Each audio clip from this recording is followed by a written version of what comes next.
соёлын төв өргөө 1988 онд баригдсан. Үүнээс хойш бол их засвар бүтээн байгуулалт хүчтгэх засварын ажлууд бол хийгдээгүй. Үүний улмаас бол зойрын Б1 давхартаа ус битүү дүүрдэг, цахилгааны аваар освол болохоор бэлэн болцсон, бүх шугам болон хуучирч муутсан, лифт нь ажилдгүй, эвдэрхэд одоо унахад бэлэн болцсон.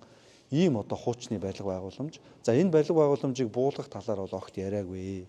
За Улаанбаатар хотын засаг даргын өгсөн үүрэг даалгавар бол 88 онд ашиглалтанд орж 150 мянган метр квадрат талбайтай 3 блок бүхий Монгол улсын Улаанбаатар хотын түүхийн нэгэхэн дурсгал олсон. Энэ соёлын төв өргөө засвар хийх хүчтгэх энэ барилга байгууламжийн насжилт ямар байгаа гэдэг талаар бол судалж одоо танилцуулах үүрэг даалгаврыг чиглэлийн дагуу надад буюу дэд үтц хариуцсан 1-р урлагчд бол үүрэг даалгавар өгсөн. За энэ талаар бол 37 үүрэг даалгавар авсан. Одоо ингээд соёлын төв өргөөний барилгыг мэргэжлийн байгууллагуудаар бол судлуулах, насжилт засвар үйлчилгээний талаар хийгдэх бол мэдээллийг цуглуулахаар бол ажиллаж байна. За соёлын төв өргөөнд түрүү хэлсэн 1988 онд ашиглалтанд орсноос хойш их засвар нэг ч хийгдээгүй. Соёлын төв өргөөнд маш олон байгууллагууд бол өнөөдөр хүртэл үйл ажиллагаа явуулдаг. Өнгөрсөн 2020 оны төсөвтөр бол 3.6 тэрбум төгрөгөөр лифт болон үүдний хэсэг тодорхой хэсгүүдээр бол засвар хийсэн, цахилгааны хэсгийг бол аюулгүй болгосон. За энэ жил 2026 оны төсөвтөр бол 3.6 тэрбумаар дулааны шугам шүлжээг бол засварлах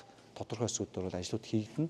За олон жил одоо ингээд 40-50 жил засвар их засвар хийгдэггүйсээ болоод соёлын төв өргөөний маань лифт хуучирсан, дээрээс нь дулаан хангамжийн алдагдал ихтэй, цахилгааны аюултай юм хүнд байдалд үүссэн Б1 давхарга буюу одоо инженерийн байгууламжийн үйлдэл нь битүү үерт автдаг ийм болцсон байгаа. Тэгэхээр менежментийн оновчлалыг хийж, засвар үйлчлэгээ хийж, барилга байгууламжийн хэвийн үйл ажиллагааг хангах тал дээр техник талаас нь бол инженерийн талаас нь бол судалгаа хийнэ гэж төлөвлөж байгаа. Тэгэхээс огт буулгаж талаар бол яригдаагүй, олон сэтгүүлчнэр бол энийг асууж байгаа шиг байна.